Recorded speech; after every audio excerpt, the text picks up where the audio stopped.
25% of the kids who are diagnosed with autism are nonverbal, non-toilet trained, and have other stereotypical features, head banging, tactile and light sensitivities, stimming, toe walking, etc. Everybody, welcome back to Starkey Forum Says. So my name is Samantha.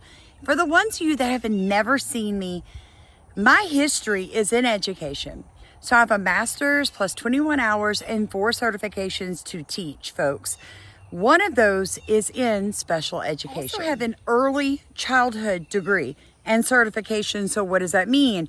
That means pre-K 3 for 3-year-olds, 4-year-olds, all the way to kindergarten. Then I'm also certified in 1st through 6th regular ed, pre-K through 12 special education, pre-K through 12 English as a second language. Now, a lot of people are giving RFK Jr. so much slack over what he said about autism. We know it's an environmental exposure. It has to be. Genes do not cause epidemics. They can provide a vulnerability.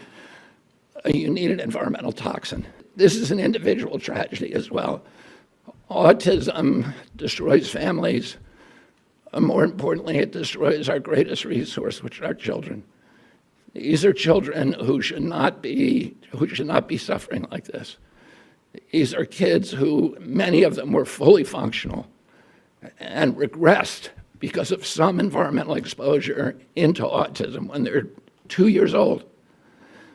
And these are kids who will never pay taxes, they'll never hold a job, they'll never play baseball, they'll never write a poem, they'll never go out on a date. Many of them will never use a toilet unassisted. And we have to recognize we are doing this to our children. I can't understand why. Because the man is correct. Folks, listen to me. You do not give birth to a healthy baby that is hitting its milestones. It's 3-month milestones, it's 6 months milestones, 9-month milestones, 12-month, 15-month, 18-month, 24 months. That baby's nailing its milestones. What am I talking about?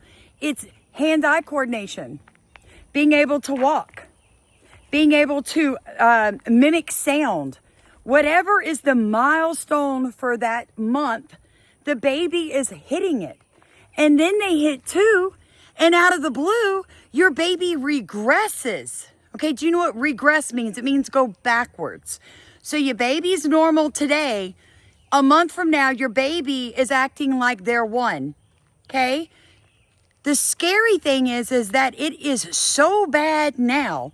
It's like 1 in every 38 male children born in 2025 will be diagnosed on the spectrum. But they're born normal. So it's not genetic. It's not something that happened during the birth. There has to be a reason it's happening. Either your child is coming in contact with a toxin, they're ingesting it, they're breathing it, or somehow else it's entering their body. Let's leave it at that. But you don't have a normal child one day and then an abnormal child the next without there being a reason. Okay? So all these people who are on the spectrum that are angry that he was talking about the 25% of autistic children that will never be able to hold a job, that will never be potty trained, whose parents will lose a lot of the funding to care for their child once they become a legal adult. You know what? If you're complaining about what he said, it's because you have a problem with the truth.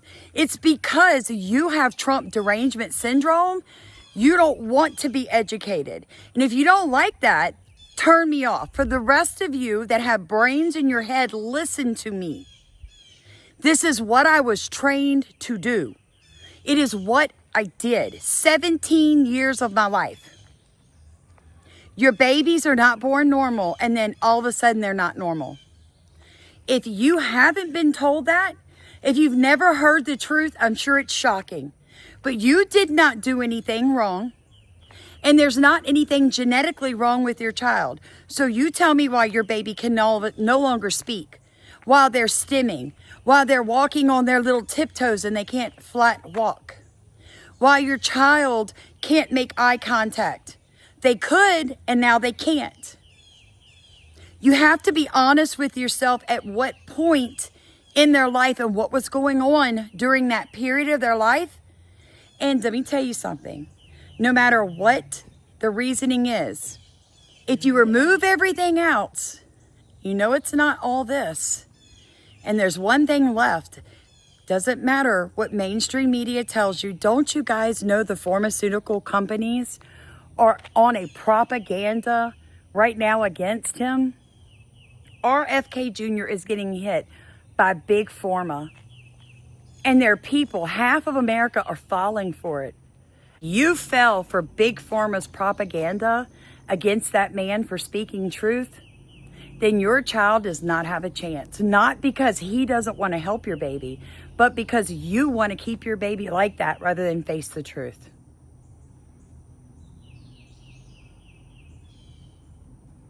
There are people whose children have diseases like cancer, whose children have been in car accidents and permanently made mentally retarded.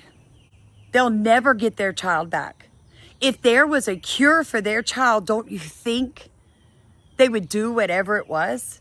And then we have people who have autistic children that want to say that this is the new evolution of the American species. And because you hate Trump, you'd rather keep your child ill than find the true cause of it and stop it from happening again.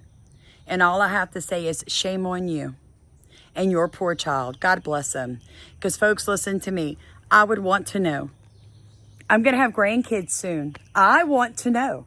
As a special ed teacher, I want to know what is happening to these children that are born normal that end up like they are. It's a crying shame. Are all autistic children the same? No. Lord have mercy. Stop making it all about you and stop being offended. This is Easter. It's a day of truth. Let's have some. By the way, we were demonetized for speaking truth. If you'd like to support our channel, I will link in comments the way that you can do it. But folks, it's time that America stop this nonsense of hate because you don't like Trump, because you don't like Republicans. You're not going to listen. When somebody tells you what's causing autism, you're not going to listen. That's just plumb stupid. Love you guys. Like, comment, subscribe, and please share this, especially to those who you know won't listen because of Trump derangement syndrome. Shame on you. Overall, the autism is increasing in prevalence at an alarming rate. The study tests 8-year-olds who were born in 2014.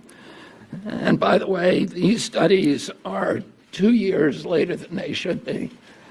And one of the things that we're going to do as we move this function to the Administration for a Healthy America, to the chronic disease division, the new chronic disease division, is we are going to have updated real-time data so that people can look at this, so Americans can understand what is happening with chronic disease in this country in real time, and not have to wait 2 years to react.